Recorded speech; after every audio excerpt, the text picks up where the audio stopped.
De alguna manera, saludos primero desde Argentina, donde me encuentro haciendo algún tipo de trabajo. Y antes de empezar estaba viendo la lamentable noticia de que acabaron de asesinar a uno de los candidatos a presidente del Ecuador, ¿no? Ah, en la ciudad de Quito asesinaron a Fernando Villavicencio.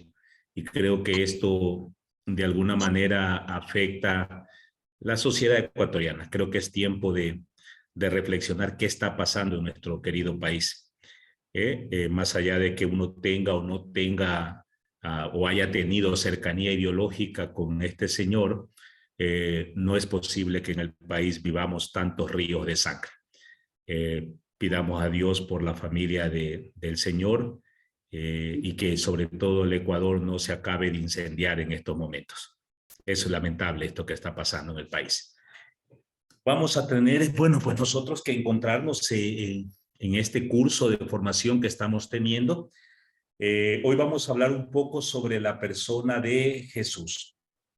Sí, por favor, papás, mamás de familia, si tienen alguna duda, alguna inquietud, si quieren intervenir, levanten su mano para que le podamos abrir el micrófono y darle la palabra. Si desean o quieren esperar hasta la parte final, también podemos responder a preguntas, inquietudes en la parte final.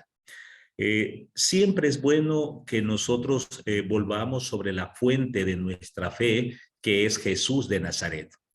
Ese moreno que vivió hace 2000 años en un pueblito llamado Nazaret y que con su vida, con su estilo de vida, marcó una diferencia al punto de que sus seguidores terminaron creando una religión, que es la religión cristiana. A mí me gusta siempre empezar este tema sobre Jesús haciendo una pregunta que me parece siempre fundamental, ¿no? Y es preguntar a cada uno de los papás, de las mamás presentes, ¿cuántos de nosotros hemos experimentado al Señor Jesús como una persona viva, como un ser que toca nuestra existencia? Muchas veces nosotros tenemos una fe que se nos ha vuelto mucha teoría. Conocemos de memoria a veces el catecismo, le contamos a nuestros hijos lo que dice el catecismo y lo repetimos, que Jesucristo fue crucificado, muerto, sepultado, que fue hijo de María, que hizo milagros, etcétera, etcétera. Pero ¿cuánto realmente creemos en todo ello? Tenemos que partir de una constatación que es muy importante. Nuestra religión es básicamente la religión de una persona. Cuando nosotros decimos que somos cristianos católicos, estamos expresando que creemos y nos sentimos seguidores, discípulas y discípulos de Jesús. Pero eso significa haber tenido una experiencia personal con Él. En este encuentro y en el siguiente que vamos a tener, vamos a tratar de acercarnos a conocer a la persona de Jesús. ¿Sí? Una pequeña diferenciación muy importante. No es lo mismo, padres y madres de familia, no es lo mismo hablar de Cristo que hablar de Jesús. Cuando nosotros hablamos de Cristo, estamos hablando de una confesión de fe. Nosotros confesamos que Él es el Salvador, el Hijo de Dios y todo aquello que podemos decir.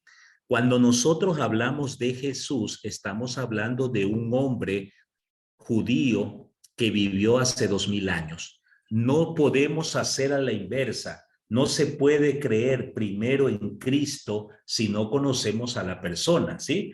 Yo puedo decir que, yo no puedo decir que sé quién es profundamente Jessica o Jimmy o Narcisa, si primero no me gasto un tiempo tomándome un café, una gaseosa, comiendo juntos, conociendo, riendo, etcétera. ¿Sí? A ver, por favor, la persona que tiene su micrófono abierto, tenga la bondad de cerrarlo. Entonces, no podemos hacerlo así. Tenemos que primero conocer a la persona y en esta primera sesión, son dos que vamos a tener, vamos a acercarnos a la persona. ¿Por qué lo advierto? Porque no vamos ahora a hablar todavía de milagros, ni de exorcismos, ni del reino de Dios. Eso lo haremos en un momento segundo. Ahora nos vamos a acercar al perfil humano de Jesús, es decir, a tratar de conocer quién fue este hombre. Lo primero que tenemos que saber es que él tuvo un nombre, que ahora últimamente, yo diría que hace unos 30, 40 años, ya el nombre dejó de tener sentido para nosotros, ¿no? Hoy se le pone nombre a una persona porque lo vio en una película, que vio una película que se llamaba John Wick y le pusieron al niño John Wick. O la mamá vio una telenovela que se llamaba Rosa Salvaje y le puso a su hijo Rosa Salvaje, ¿no? Hoy ponemos nombres de futbolistas, de artistas, pero los que tienen un poco más de edad recordarán que antes los nombres no tenían esa, digamos, novedad. Los nombres se ponían muchas veces por el santo del día en que uno nacía, ¿no? Si uno nacía el día de San Cayetano, pues le ponían Cayetano. Si uno nacía el día de, no sé, Santa Teresa, pues le ponían Teresa. Y era ponernos en manos del santo. El nombre tenía mucho sentido. Y esto ya viene desde el tiempo de este hombre al cual llamaban Jesús. ¿Por qué le pusieron el nombre de Jesús? Porque el nombre significaba su identidad. La palabra Jesús, el nombre Jesús en hebreo es Yeshua, Yeshua, que significa Dios salva.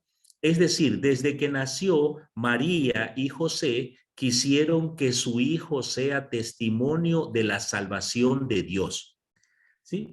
Otro nombre parecido a Jesús es Josué, que también significa lo mismo, ¿no? Dios salva.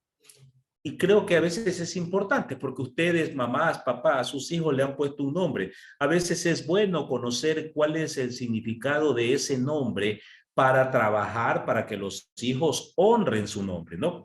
No me refiero a esas interpretaciones que a veces encontramos qué sé yo, rosa significa mística que vive del viento y que come arroz con pollo todos los días. No, hablamos del sentido profundo de lo que el nombre significa. Este nombre Jesús aparece 557 veces en los evangelios, ¿sí? No siempre se refiere a Jesús de Nazaret. Hay un par de ocasiones en que el nombre es utilizado con relación a otras personas que también se llamaban Jesús. A nosotros nos interesa Jesús, el hombre de Nazaret. Entonces, no se olviden, recuérdenlo, convérsenlo con sus hijos. Jesús significa Dios salva, Yahvé salva. Es decir, Jesús quiso hacer de su vida un testimonio de la salvación de Dios. Y esto es muy importante porque a veces nos olvidamos que el mensaje de Jesús es que Dios nos ama, Dios es misericordioso y Dios quiere salvarnos. A veces nos gastamos un montón de tiempo pensando que Dios nos quiere condenar, que Dios nos quiere mandar al infierno, metiendo miedos de ese tipo. Por otro lado, Jesús no era un hombre, a veces pensamos que Jesús era un hombre aislado, que no tenía familia. Jesús tiene familia.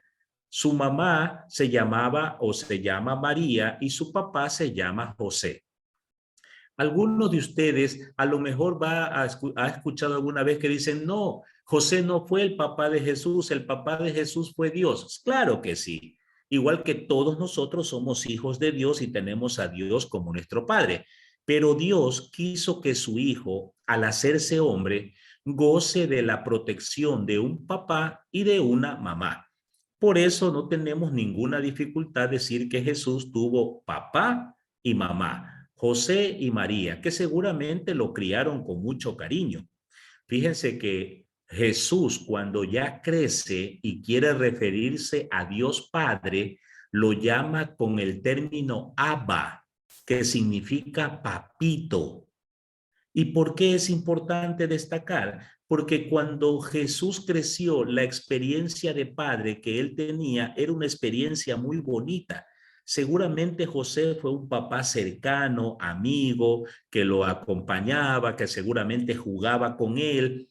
Y cuando creció, pues era fácil. Miren, yo destaco esto porque de vez en cuando nosotros a veces decimos muy rápido que Dios es Padre sin conocer cuál es la experiencia de padre que hemos tenido. Yo soy muy cuidadoso en eso. Algunos de nosotros a lo mejor hemos tenido una experiencia no muy bonita de papá, porque papá estuvo ausente, porque papá a lo mejor era violento, porque papá tenía algunos vicios. Y entonces cuando yo le digo a mi hijo que Dios es padre, a veces mi hijo no puede hacer esa relación. Por eso tampoco tenemos ningún problema en pensar que a veces Dios también es mamá, porque hay mamás que han servido como testimonio de cercanía, de cariño a sus hijos, ¿no? Una curiosidad para ustedes, padres y madres, si Jesús llamaba a Dios Abba, que significa papito, también podemos pensar que lo llamaba a Dios Ima, que significa mamacita o mamita, porque también Jesús tuvo una buena relación con su madre. Por favor, vayan viendo los textos bíblicos y anótenlos en sus cuadernos para que al terminar esto usted pueda leer los textos bíblicos. Ahora no los vamos a leer porque siempre el tiempo es cortito para lo que tenemos que hacer, ¿no? Aparte de su papá y su mamá, Jesús tuvo otros parientes, como nosotros tenemos otros parientes, ¿no? Isabel venía a ser como una especie de tía para Jesús y el esposo de Isabel, que se llamaba Zacarías, era su tío. Y Juan Bautista venía a ser como un hermano para Jesús. Y la Biblia nos habla de otros parientes que también fueron hermanos de Jesús. El Evangelio de Mateo nos dice que los hermanos de Jesús se llamaban Santiago, José, Simón y Judas. Y aquí me detengo para aclararlo, porque esto ha hecho que nos pongamos en unas discusiones inútiles. ¿Sí? Porque los evangélicos dicen, ahí está la prueba de que María tuvo más hijos.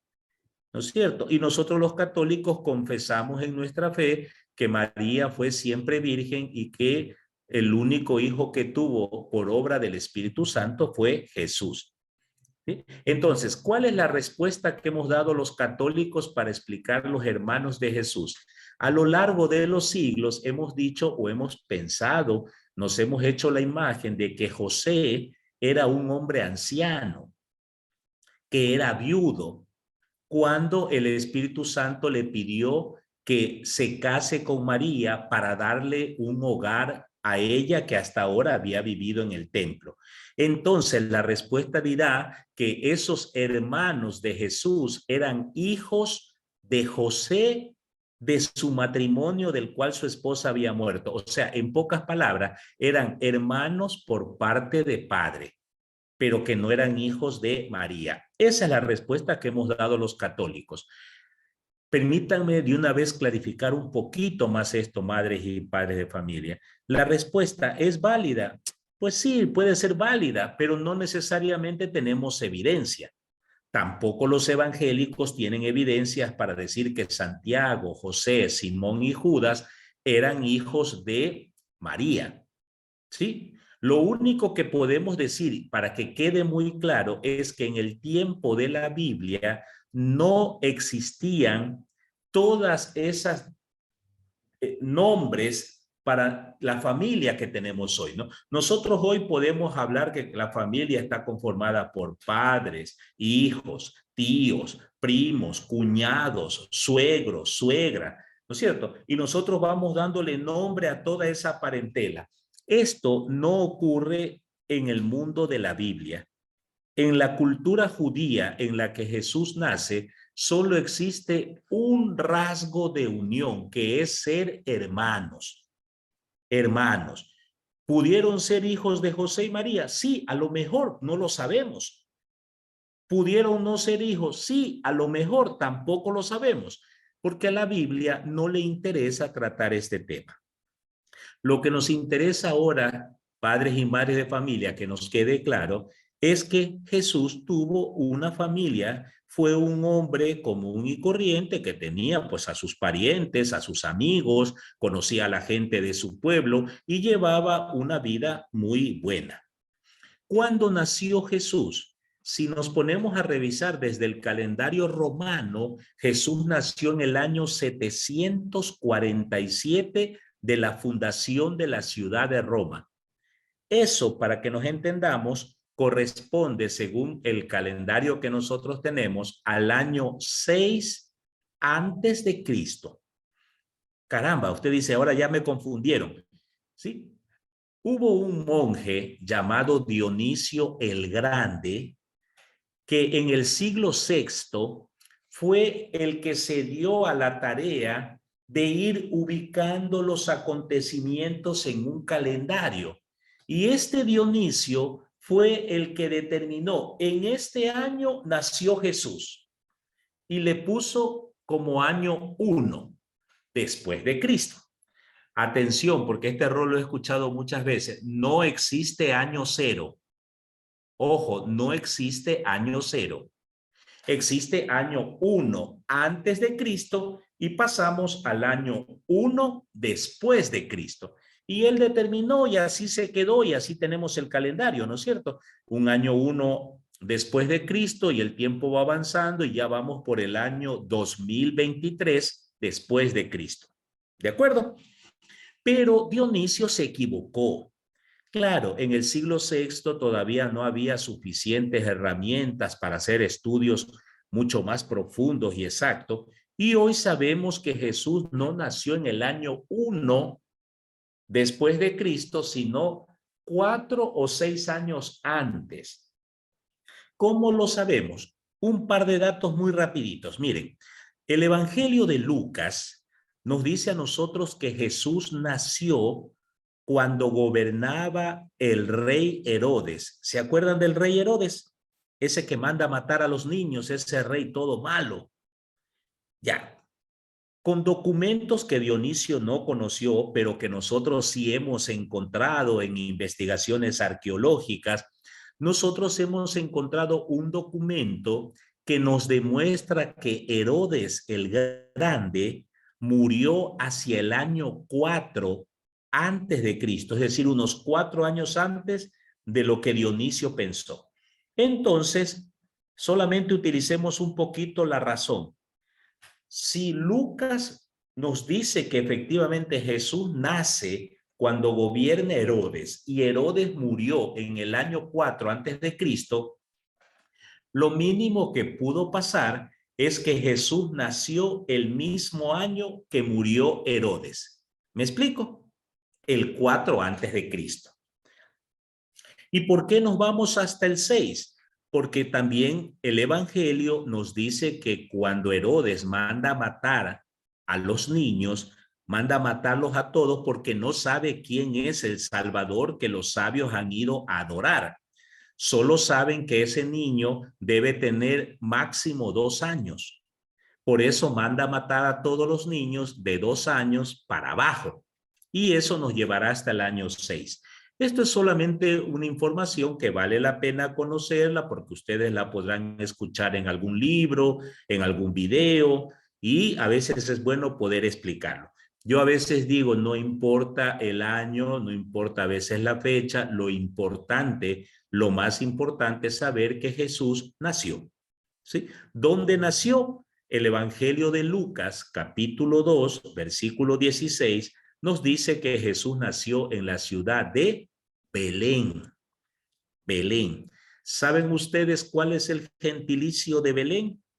Por ejemplo, el que nace en Guayaquil se lo llama guayaquileño y al que nace en Cuenca se lo llama cuencano. ¿Cómo se llama a los que nacen en Belén? Alguno dirá beleño. No, no es beleño.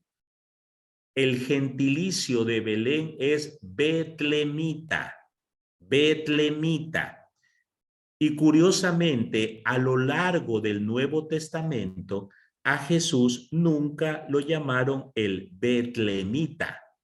Todos los textos bíblicos coinciden en llamarlo el nazareno o el galileo. ¿Sí?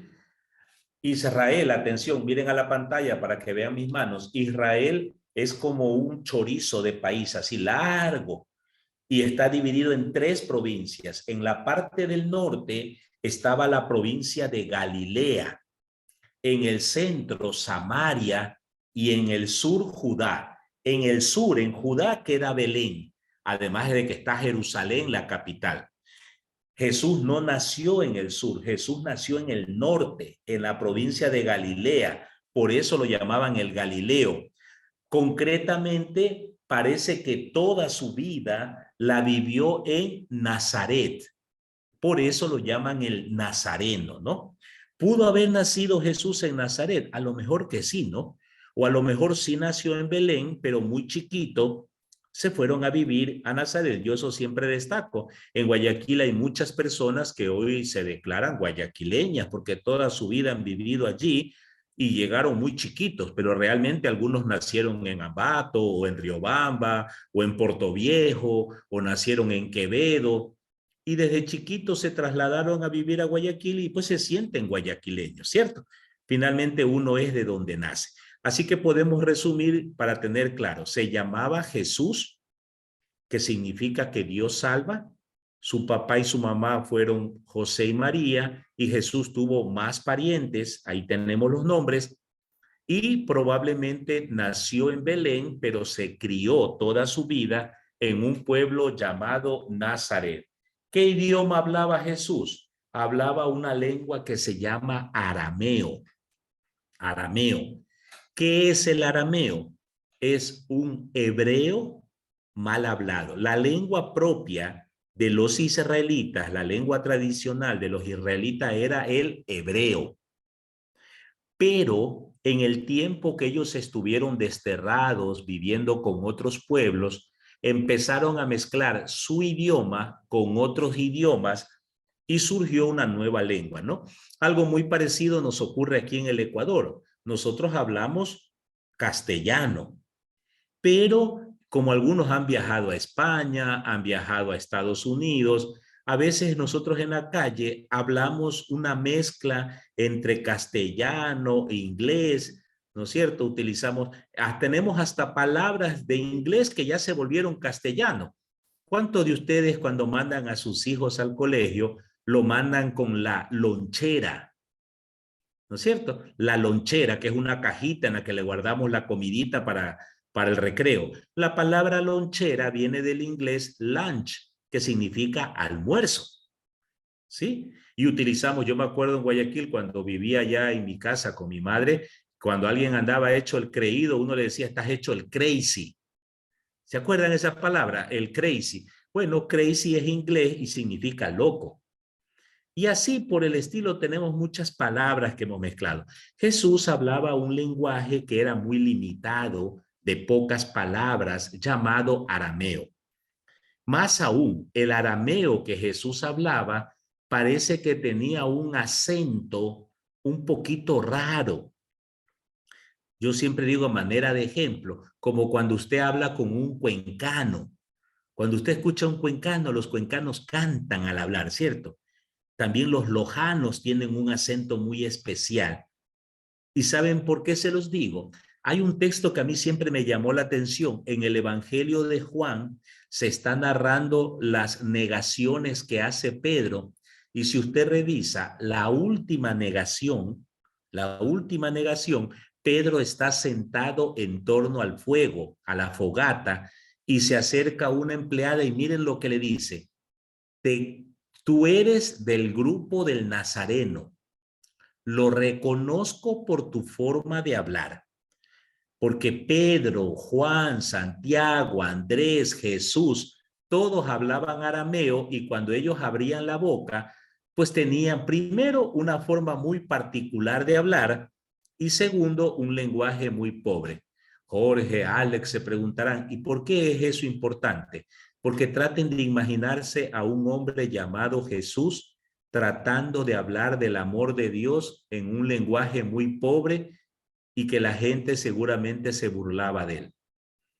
Que a veces nos pasa también a nosotros cuando nos toca hablar en público, ¿no? A muchos nos da un poquito de vergüenza porque sentimos que no tenemos palabras, que no sabemos expresarnos, que no podemos pronunciar bien. Pues sepan que a Jesús le pasó exactamente lo mismo. Quizá por eso cuando Jesús hablaba, prefería contar cuentos, parábolas, porque cuando uno cuenta un cuento, una parábola, no necesita andar utilizando muchos términos, muchas expresiones. Así que no crean que cuando Jesús hablaba en público, llamaba la atención por su oratoria, por la cantidad de palabras que utilizaba. Jesús hablaba muy poquito. Algunos autores creen que a más de arameo, que es la lengua que Jesús todo el tiempo habló, es probable que haya conocido el hebreo. El hebreo. Y usted se preguntará, ¿cómo podemos constatar eso? Bueno, Lucas en el Evangelio, en su capítulo 4, dice que un día Jesús entró a la sinagoga y lo invitaron a leer y comentar las escrituras. Jesús se paró al frente, desenrolló el libro y encontró el texto del profeta Isaías, ¿no? El Espíritu del Señor está sobre mí y me ha ungido. Si Jesús leyó y comentó las escrituras en la sinagoga, tenía que haberlo hecho en hebreo, porque la ley judía decía que para leer las escrituras había que hacerlo necesariamente en la lengua hebrea. Así que sospechamos que a más de arameo, Jesús debió tener conocimientos del hebreo, lo que no es extraño porque esa es la lengua de su pueblo. Incluso algunos piensan que Jesús hablaba algo de griego, ¿no? Porque el griego en esa época era la lengua comercial, la lengua que la mayoría de la gente aprendía para hacer negocios. Como hoy, ¿no, Jorge? Hoy, cuando toda persona que quiera más o menos trabajar, comunicarse con el mundo, algo de inglés aprende, ¿no es cierto? Por lo menos aprendemos a saludar, aprendemos los números en el colegio, algo nos enseñan de inglés. No sabemos mucho, pero alguito por lo menos. ¿Ya? Entonces, probablemente Jesús aprendió griego. Usted se preguntará siempre, ¿y cómo podemos constatarlo en la Biblia? No sé si usted recuerda, según el Evangelio de Juan, que cuando a Jesús ya lo cogen preso, los judíos lo llevan a presentárselo a Pilato. Y ahí tienen una entrevista, un juicio con Pilato. Pilato es romano. La lengua nativa, la lengua madre de Pilato era el latín. Difícil imaginar que Jesús haya aprendido latín porque nunca había salido de su pueblo. Y difícil también que Pilato haya aprendido arameo porque esa lengua a él no le interesaba. Quizá lo más probable es que se hayan comunicado en griego. A mí me pasó, miren, yo una vez me tocó estar por Alemania. Yo de alemán no sé nada, ni una palabra. Pero ¿cómo me defendí los días que estuve allá? Pues un poquito con inglés, porque siempre uno se encuentra a alguien que también chapucea el inglés, ahí chapuceando, nos comunicábamos en inglés. Estudios. ¿Jesús estudió? Sí. Es bueno que sepan que en el tiempo de Jesús, anótenlo por favor, en el tiempo de Jesús había 3 niveles de educación. El primer nivel, la educación doméstica, esa que usted, mamá y papá, está haciendo ahora mismo, ¿no es cierto? Usted tiene sus hijos pequeños y usted en su casa le da la primera educación, ¿verdad? Usted le enseña a sus hijos a respetar, a saludar, a pedir permiso, le enseña cómo comer. Si su hijo está comiendo y sorbiendo la sopa, usted le dice, ve, no hagas así, cuando coma cierra la boca, aprenda a comportarse, pida de favor. Educación doméstica, eso era tarea de la mamá. La mamá enseñaba todas las normas de comportamiento. Y de parte del papá, que también todavía ocurre, el papá le enseñaba una profesión. Una profesión. Hasta ahora tenemos eso, ¿cierto? Hay algunos papás que son muy buenos electricistas y desde niño, desde pequeño, van llevando a sus hijos y para que sirvan de ayudante y los hijos van aprendiendo electricidad. Hay papás que son abogados y quieren que sus hijos también estudien derecho y que sean abogados. ¿Sí? Entonces la profesión era hereditaria. El papá le enseñaba una profesión. Cuando los jóvenes cumplían 12 años, más o menos, tenían que ir, ahí está en la pantalla para que vean cómo se escribe, ¿no? Tenía que aprender la Haggadah. ¿Qué es la Haggadah? Para que nos entendamos clarito. La Hagadá, papás, mamás, corresponde a la formación de primera comunión que nosotros tenemos hoy y confirmación. Ellos iban a la sinagoga, como sus hijos a veces van a la parroquia o al colegio, y un rabino, como hoy un catequista, un profesor, le enseña lo básico de la fe, ¿no? Aprendían los 10 mandamientos, la historia del pueblo, los profetas, aprendían los salmos, aprendían a rezar, cómo se hacía la oración de expiación, etcétera, etcétera. ¿De acuerdo? Esta formación duraba más o menos un año y después de ese año, normalmente los varones que ya tenían 13, 14, máximo 15 años, procedían a casarse, a formar un hogar y a continuar su vida como adultos. Unos poquitos jóvenes, ahí tienen la palabra en la pantalla, unos poquitos jóvenes que tenían sus padres suficiente dinero, no se casaban todavía, sino que iban a un curso superior que llamaban Halakha. ¿Qué era la Halakha? Era la catequesis que habían aprendido, pero mucho más profundo, mucho más profundo. Sí, ustedes, por ejemplo, mamás, papás, ustedes, igual que yo, hicieron Hagadá. En algún momento, cuando éramos jóvenes, fuimos a una parroquia y aprendimos la catequesis, ¿verdad? Aprendimos cómo se responde en la misa, aprendimos los 10 mandamientos, las obras de misericordia, aprendimos cómo nos confesamos, todo eso que la iglesia nos enseña.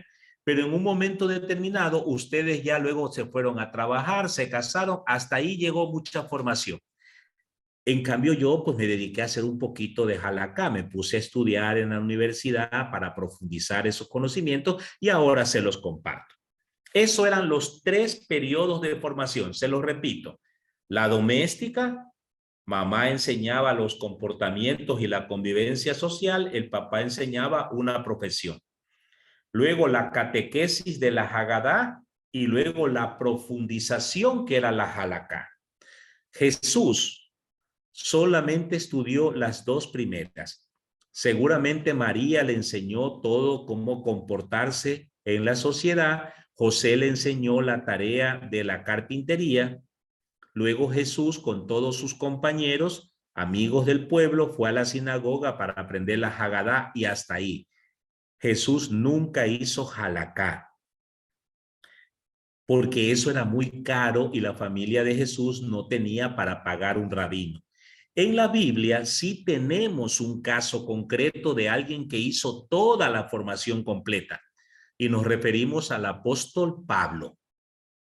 ¿Ya? Jesús solo hizo esto. ¿Conocía las escrituras? Sí, porque en aquel entonces los rabinos decían en voz alta los textos bíblicos y la gente los aprendía de memoria. Por eso Jesús conocía textos bíblicos y era capaz de repetir, ¿no? Un día le dice a la gente, claro, las escrituras dicen, médico, cúrate a ti mismo, ¿no? ¿Cuándo van a aprender que los profetas dicen, misericordia quiero, no sacrificio? Jesús cita textos del Antiguo Testamento. Repito, no porque haya ido a estudiarlos a una universidad, sino porque los fue aprendiendo un poquito de memoria. ¿Qué más sabemos? Juan en el capítulo 8 nos dice que Jesús sabía escribir. No sé si recuerdan el contexto. Un día Jesús está sentado en un árbol, debajo de un árbol, cuando le traen a una mujer encontrada en adulterio y le dicen a Jesús que debe apedrearla. Y Jesús, en vez de ponerse a pelear, dice que se agachó y se puso a escribir en el piso. Y como ya vimos antes en Lucas 4, Jesús también sabía leer porque fue a la sinagoga, desenrolló el libro y se puso a leer. ¿Ya? Jesús tuvo una profesión. ¿Sí? A nosotros nos han dicho siempre que Jesús fue carpintero y está bien, pero lo que pasa es que la palabra carpintero solo hace referencia al que trabaja la madera, ¿verdad? Cuando nosotros pensamos en un carpintero, pensamos en la persona que hace sillas, camas, quizás muebles, una puerta, esas cosas. Sin embargo, propiamente Jesús fue un artesano. ¿O quieren otra palabra, Jacqueline? Usted, yo no sé si conoce usted, Jacqueline, en Guayaquil o Kiara, usted conoce en Guayaquil esas personas, a lo mejor usted tiene su esposo, su hermano, su papá, que no es que haya estudiado mucho, pero desarrolló mucha habilidad y por eso nosotros respetuosamente le llamamos maestro, porque sabe algo de electricidad, algo de mecánica, sabe pintar, es albañil, hace de todo un poquito, ¿verdad? Y mucho respetuosamente le llamamos el maestro. Eso fue Jesús, un maestro. Miren, Jesús seguramente cuando llegaban las lluvias se ponía a hacer surcos, a arar la tierra para sembrar, sabía agricultura. Y mientras esperaba que la cosecha se dé, probablemente Jesús iba hasta el puerto cercano de Cafarnaúm y se dedicaba a pescar. Sabía cómo pescar. Y si no había pescado porque había muchas lluvias, Jesús recorría los pueblos ofreciéndose para arreglar un techo, una pared, quizás para levantar una casa. Jesús sabía de todo un poquito porque igual que hoy, ¿no? Muchos de ustedes, papás y mamás, trabajan en cuanta tarea resulte, porque a veces no tenemos pues ni siquiera un trabajo fijo y tenemos que trabajar en lo que nos salga para poder mantener nuestro hogar.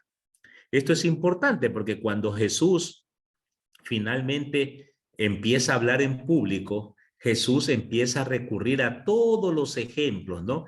Jesús sabe cómo se hace el pan, Jesús sabe cómo se pesca, Jesús sabe cómo se siembra, Jesús sabía diferenciar entre el trigo y la cizaña, Jesús conoce los árboles y todas esas cosas las saca para poder enseñar. Avancemos un poco, posición social. Jesús era, atención a lo que voy a decir, era rico, no era pobre. Usted dirá, pero a mí toda la vida me dijeron que Jesús era pobre. Bueno, primero diferenciemos. Para nosotros, pobre hoy es una persona que no tiene dinero, ¿cierto? Si usted no tiene casa, no tiene para la comida, no tiene para los estudios de sus hijos, no tiene para la salud, para la ropa, usted dice, yo soy pobre. Y es verdad, pero ese concepto no existe en la cultura de Jesús. Atención a lo que voy a decir. En la cultura de Jesús, pobre es la persona rechazada por la sociedad. Lo digo de otra manera, mientras más rechazado por la gente, más pobre la persona, aunque tenga dinero. Por ejemplo, Zaqueo. Zaqueo tiene mucho dinero, pero es pobre porque todo el pueblo lo rechaza debido a su profesión. Él es un recaudador de impuestos, por lo tanto era considerado impuro y odiado por la gente. Y Jesús lo acoge por eso. Jesús no es pobre, porque más pobre que Jesús quienes ejercían profesiones como la de Zaqueo. Más pobre que Jesús, las mujeres. Las mujeres eran consideradas impuras y por lo tanto rechazadas. Jesús es hombre. Jesús es judío. Los judíos consideraban, rechazaban, despreciaban a los extranjeros, a los que llamaban perros. Jesús es un hombre judío, no es rechazado. Más pobre que Jesús eran los enfermos, porque todos los enfermos eran considerados castigados por Dios y por eso la gente los miraba mal, leprosos, sordos, mudos, lunáticos. Jesús es sano, por eso cuando nos pregunten, digamos siempre, Jesús es un hombre rico porque socialmente no era rechazado. Y una de las novedades de Jesús es que no tiene ningún problema en acercarse a una mujer, aunque lo deje impuro. No tiene problema en dejar que los leprosos se acerquen, aunque lo dejen impuro. Jesús no tiene ningún problema en entrar a comer a la casa de Zaqueo, aunque escandaliza a la gente. Jesús permite que los extranjeros se le acerquen. Por eso Pablo en la segunda carta a los Corintios nos dice que Jesús, a pesar de ser rico, decidió hacerse pobre. Por eso cuando a Jesús le pregunta, ¿por qué atiendes a las prostitutas, a los leprosos, a las adúlteras, a los extranjeros? Jesús le responde, porque el médico no viene por el sano, el médico viene por los enfermos. Y ahora yo les pregunto a ustedes, mamás y papás, ¿a quiénes ustedes atienden? ¿A quiénes ustedes le tienden la mano? ¿Acaso somos esos papás y mamás que a veces ayudamos a quien sabemos que nos puede ayudar? ¿Cuál es nuestra actitud frente a los extranjeros, frente a los enfermos? ¿Cómo nos comportamos los varones frente a nuestras mujeres, esposas, hijas? ¿Cuál es nuestra actitud frente a las personas que piensan distinto, tienen orientaciones distintas? ¿Acaso los rechazamos, los marginamos, los despreciamos? ¿O como Jesús estamos dispuestos a acogerlo, respetarlos, saber que con todas las diferencias, aunque no estemos de acuerdo, somos hermanos? ¿Mm? Religión. Atención, porque una vez yo casi dejo de año a un estudiante mío cuando le puse una pregunta en un examen, ¿cuál es la religión de Jesús? Y me dijo que era cristiano. Poco más dice que hace la primera comunión, pues. Jesús no fue cristiano, Jesús no fue católico, Jesús fue judío. Y esto, una llamada de atención a ustedes, mamás y papás. Jesús fue muy crítico con su religión. A Jesús le molestaba que a veces le pongan a la gente a pagar impuestos o hacer sacrificios cuando no había ni siquiera plata. Jesús fue duro con los sacerdotes. Jesús llamó la atención. En un momento hasta les dijo hipócritas. Pero ¿saben una cosa? Jesús jamás dejó de ir a la sinagoga cada sábado a rezar, y cuando podía viajaba a Jerusalén para visitar el templo y presentar su ofrenda. Porque él cuestionaba las prácticas, pero nunca cuestionó su religión como judío. ¿Por qué es una alada de orejas? Porque algunos de nosotros, papás y mamás, a veces tenemos críticas contra nuestra iglesia, y está bien. Pero eso no significa que usted tiene que dejar de ir a misa, pues. Eso no significa que usted tenga que dejar de confesarse. Significa que más, al contrario, tenemos que trabajar más fuertes en nuestra iglesia. Precisamente porque si tenemos una hermana, un hermano que está dando mal testimonio, nosotros nos quedamos adentro para hacer el equilibrio y demostrar que los católicos también somos buenos, que no todos somos malos. En toda religión siempre hay alguien que causa escándalo, pero usted tiene que estar allí, usted tiene que formar a sus hijos, usted tiene que tener una familia para demostrar que también tenemos otra forma de vivir nuestra fe. Y terminemos esto con el estado civil. Jesús fue soltero toda su vida, lo cual no es una sorpresa, no es una novedad. ¿Sí? En el tiempo de Jesús hay varios ejemplos de personas que nunca se casaron por dedicarse a un ministerio. Ejemplo de ello es, por ejemplo, Juan Bautista. Pablo, aunque en un momento parece que fue casado, después de la conversión decidió quedarse solo. Hay otro grupo de monjes que se llaman los esenios que tampoco se casaron. ¿Por qué digo esto? Mire, no sé si usted, Jacqueline, alguna vez ha escuchado a gente decir que, por ejemplo, los sacerdotes deberían casarse porque ¿cómo pueden aconsejar a la familia si ellos no están casados? ¿Han escuchado ustedes alguna vez esa crítica? Bueno, yo el otro día le decía a un estudiante, o sea que si yo quiero corregirte tu problema con el alcohol, primero tengo que hacerme borracho y tener la experiencia de ser borracho para aconsejarte, hijito. Uno no aconseja por experiencias, sino por sentido común. ¿Un sacerdote puede aconsejar a unos esposos? Claro que sí. No necesariamente porque tenga que estar casado, sino porque tiene sentido común y busca el bien común. ¿Sí? Esto para que sepan que la soltería no es en la Biblia algo escandaloso. Jesús fue soltero, no solterón. No es que Jesús rechace el matrimonio. Al contrario, Jesús valora el matrimonio y defiende a las mujeres. En aquella época era tan fácil para un hombre divorciarse de su esposa, repudiarla y botarla a la calle. Y Jesús dice, así no es. El hombre y la mujer deben ser para el resto de la vida.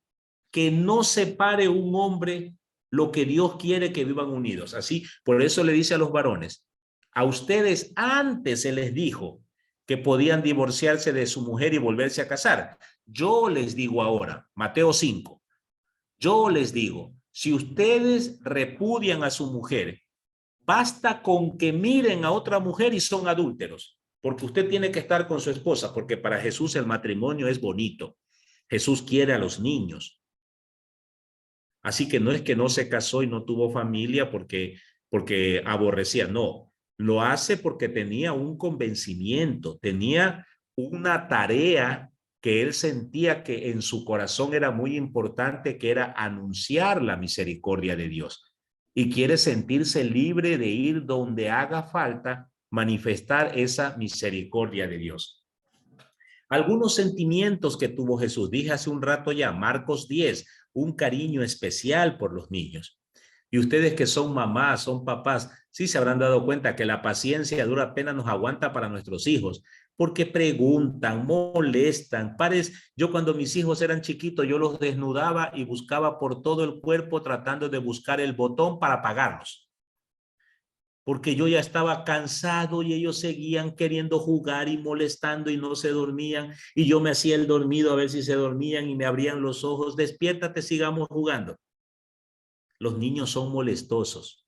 Por eso los discípulos quieren que los niños dejen de molestar a Jesús y lo dejen tranquilo. Y Jesús los mira muy serio y dice, tranquilos, dejen que los niños vengan a mí, no se lo impidan. Porque nada mejor que jugar. Yo siempre digo, si un niño dice que hay que jugar, hay que jugar. No hay que romperle eso, ¿no? Jesús es un hombre que no lo sabe todo, se deja impresionar, ¿sí? A veces yo digo que los adultos, los que somos papás, mamás, a veces creemos que lo sabemos todo y nuestros hijos nos traen alguna novedad. Ah, yo eso ya lo sabía. Cuando tú venías, yo ya iba. No, déjese impresionar, déjese enseñar de sus hijos, déjese enseñar de los demás. También se conmueve y llora cuando se muere un amigo. A mí me gusta contar aquí una anécdota para entender lo que significa llorar para Jesús. Yo pasé unos añitos de mi vida en el África como misionero y donde yo vivía, cuando alguien moría, todos teníamos que llorar. Todos. Porque Paola, si usted no lloraba, la gente empezaba a sospechar. Paola lo mandó a matar, por eso está feliz. Entonces yo a veces veía un muerto, un negro que se había muerto, yo decía, ni siquiera lo conozco. ¿De dónde me van a salir lágrimas de un muerto ajeno? Pero yo me hacía el que agachaba la cabeza, me alaba el pelo, por el dolor, ¿no? A veces me decían, ya, tranquilo, tranquilo. ¿Sí? Yo me reía por adentro de mí, si mi mamá me viera en estas locuras. Esto pasaba en el tiempo de Jesús. Cuando alguien moría, todos lloraban.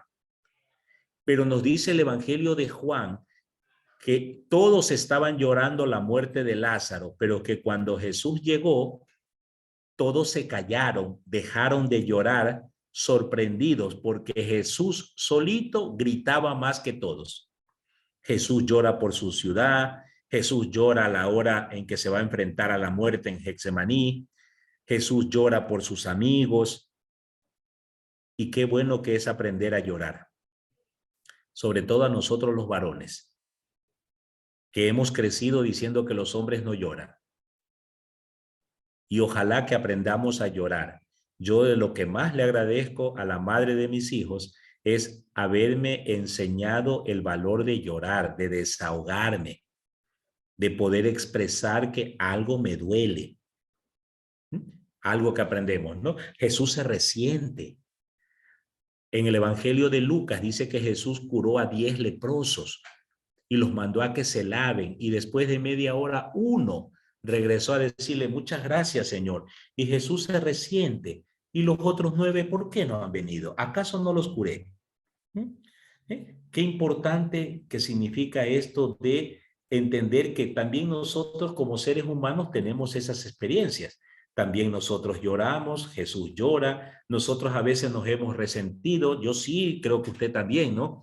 ¿Cuántas veces usted ha hecho un favor a alguien prestó con tanto cariño y generosidad $5 y esa persona no le quiere pagar. Y cuando usted le cobra, dice, ¿qué quieres? ¿Que vaya a robar para que te pague? Y se hacen más bravos todavía y uno se resiente, ¿sí? ¿Cuántas veces hemos confiado en alguien y ese alguien nos traiciona lo que le hemos contado? Usted le ha dado sueño, a Jesús también le ha dado sueño, ¿sí? ¿Usted alguna vez se ha puesto enojada? Jesús también se enoja.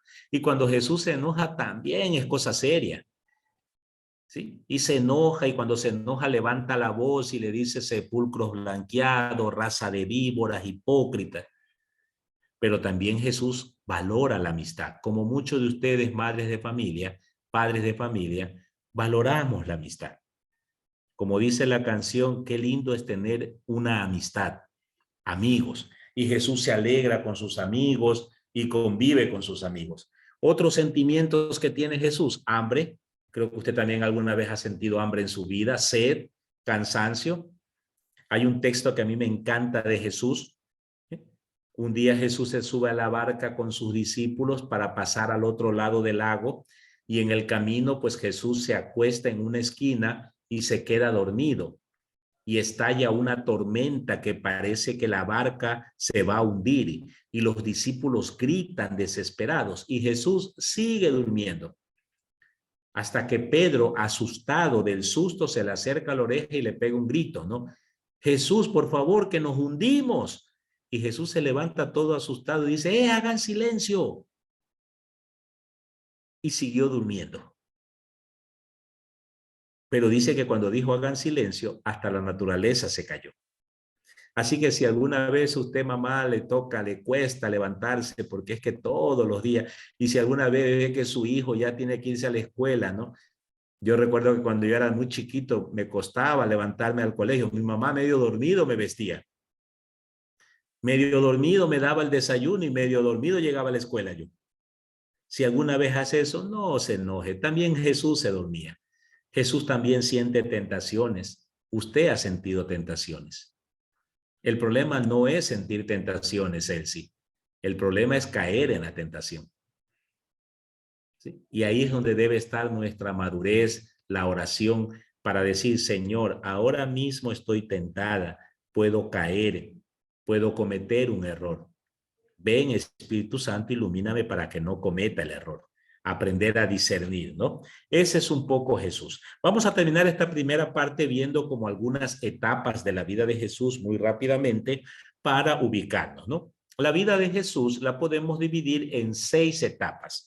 La primera de ellas es la infancia, ¿no es cierto? Ahí ven ustedes en la pantalla algunos eventos de la infancia de Jesús, que es muy poquito, muy poquito.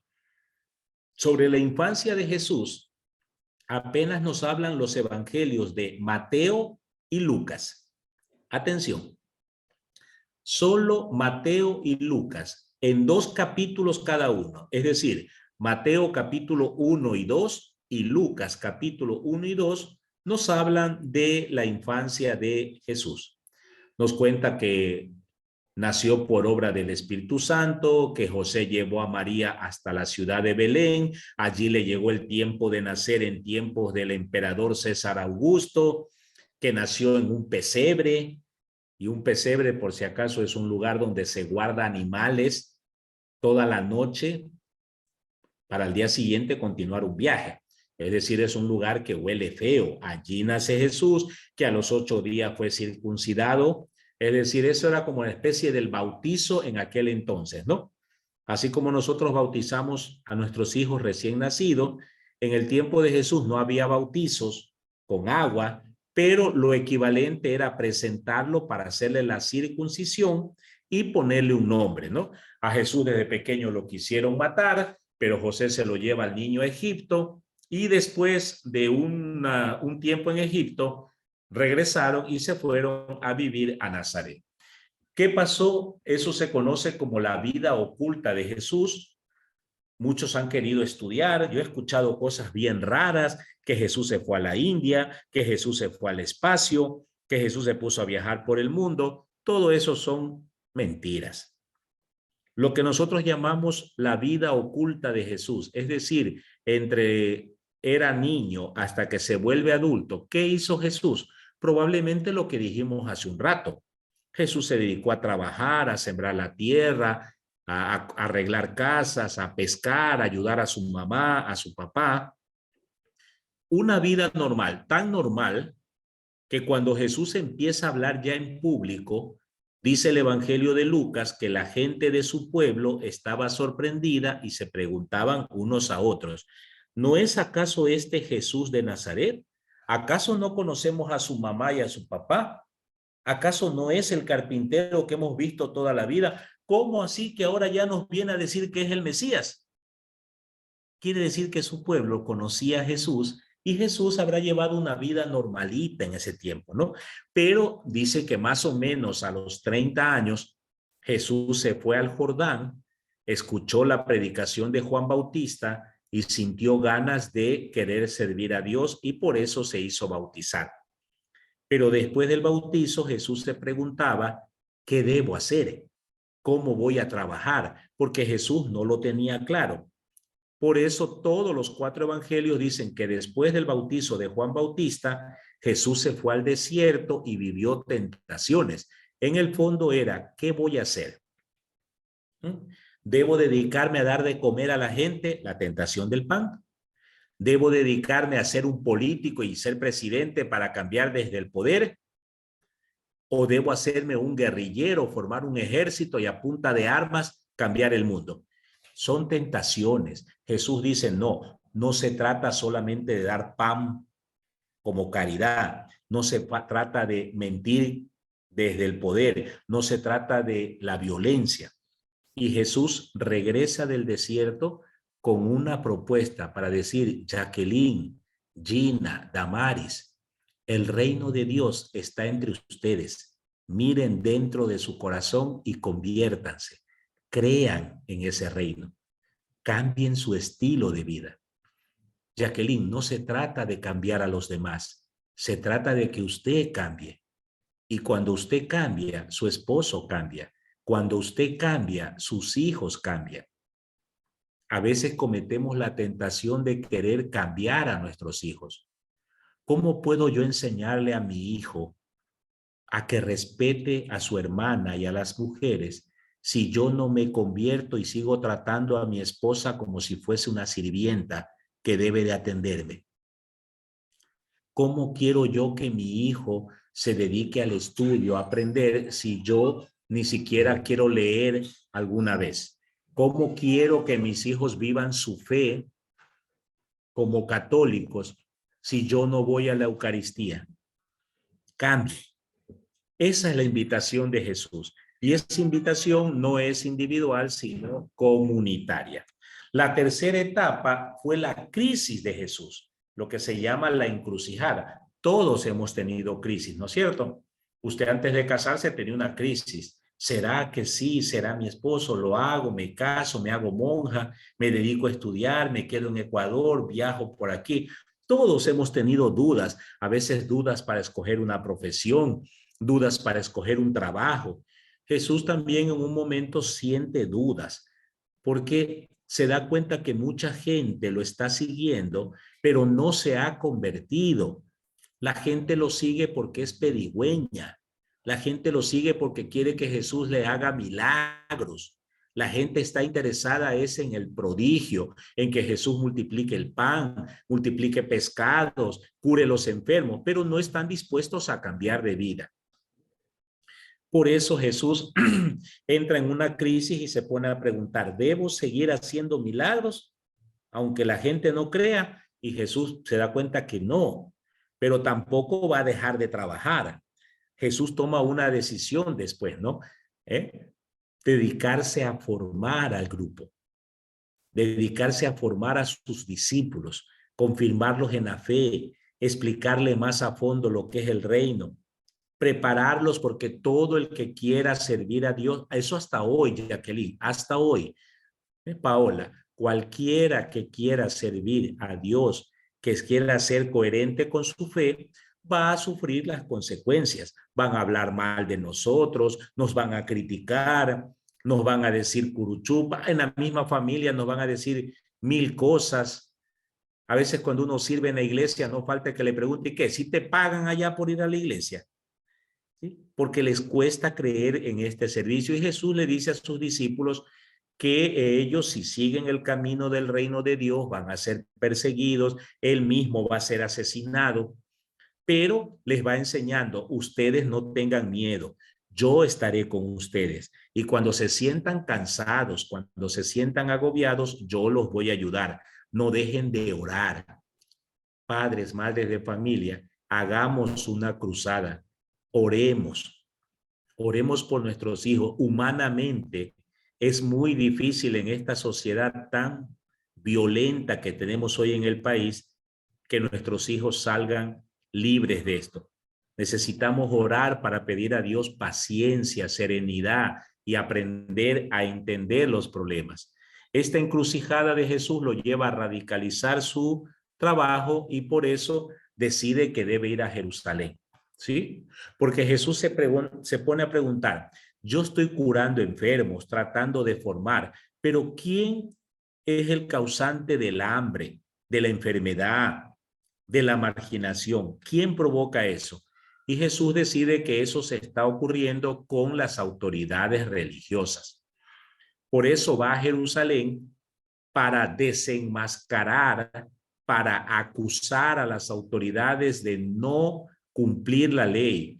Les dice a los sacerdotes, ustedes fueron llamados para atender a la gente, pero ustedes están abusando de ellos. Ustedes les están poniendo demasiadas sacrificios, impuestos que la gente no puede pagar. Y eso hace que los poderosos se enojen con Jesús y terminen persiguiéndolo para llevarlo a la cruz. Y a esa etapa de la vida de Jesús le llamamos la pasión. La pasión, ¿sí? Jesús enfrenta la pasión, no huye, más allá de que sus discípulos lo abandonan, lo niegan, lo venden, lo traicionan. Jesús se mantiene firme, con miedo, sí, porque Jesús tiene miedo. En Getsemaní Jesús se pone a llorar y le dice, Padre, si puedes, libérame, porque me da miedo, si me cogen me van a pegar, me van a hacer sufrir y eso duele. Pero Jesús no rechaza su destino y decide aceptarlo por amor. A mí me gusta pensar, Gina, que cuando Jesús va camino a la cruz cansado y ya no puede más, piensa en usted. Y dice, me voy a levantar y a continuar porque amo a Gina, amo a Damaris, amo a Jacqueline, amo a Paola, amo a Elsie, y ellas necesitan que yo siga cargando con sus dolores, con sus miedos, con sus sufrimientos. Y por eso Jesús avanza y avanza en la cruz. Y es asesinado acusado de 2 delitos. De ser blasfemo, es decir, creerse Dios, y de ser subversivo, es decir, atentar contra el imperio romano. Y Jesús muere. Y la última etapa es la resurrección. ¿Sí? La resurrección. No vamos a preguntarnos acá si la resurrección fue un hecho físico, si se levantó de la tumba o no, porque ese no es el tema. Si usted lee despacito los textos bíblicos de Juan, de Lucas, Mateo, Marcos, se dará cuenta que la resurrección es una experiencia espiritual. Los discípulos de Maús, según Lucas, sienten en su corazón que Jesús está vivo. ¿Sí? ¿Qué es la resurrección finalmente? Es la capacidad de que aunque nuestro cuerpo físico muera, porque algún rato este cuerpo se va a morir, ojalá dejemos marcada la vida, en el caso de ustedes, madres y padres, ojalá dejen marcada la vida de sus hijos. Que sus hijos digan, aunque mi mami y mi papi ya no estén conmigo, yo recuerdo sus enseñanzas. Yo recuerdo que mi papi era un hombre trabajador, que mi papá respetaba a mi mamá. Yo recuerdo que mi mamá era una mujer muy cercana, de mucha confianza. Entonces usted seguirá vivo. La próxima vamos a ver un poco más a fondo la etapa de la vida pública de Jesús para saber cuál es la razón por la cual Jesús, este hombre que hemos tratado de conocer hoy, finalmente lo vamos a confesar con toda la alegría de nuestro corazón como el Hijo de Dios. Tenemos unos minutitos, por favor, si hay alguna pregunta o inquietud, tenga la bondad, levante su manito.